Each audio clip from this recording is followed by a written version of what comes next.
Hi inJoypreneurs! Here's another cool idea na pwede natin i-offer this coming summer.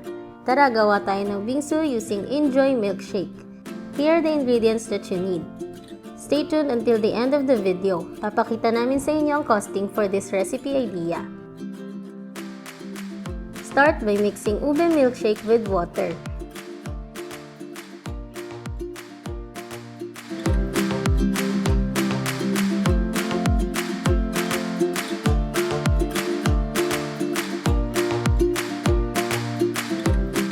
Add fresh milk for a more creamy texture.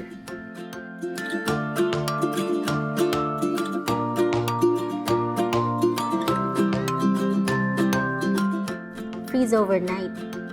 Let's move on and make our puree for layering. Mix inJoy cream cheese powder and water.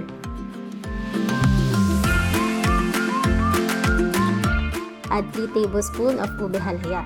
You may also use fresh fruits for different flavors like mangoes or strawberries.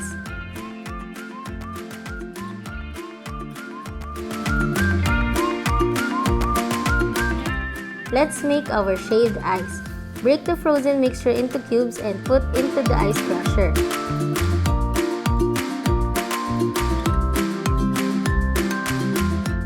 Tignan nyo guys, super creamy. Okay, pwede na ito i-assemble. First layer, shaved ice. Make sure to put it carefully para makita ang layering. Second, lagay na natin ang ating puree.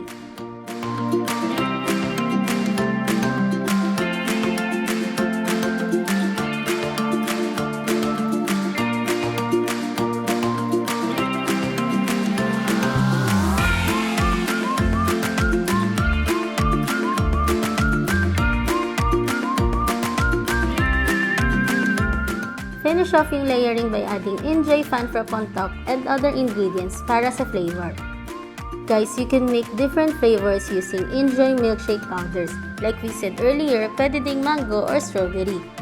Ikaw ang bahala. Be creative and make your own twist. O diba ang dali lang? Try mo na rin at home.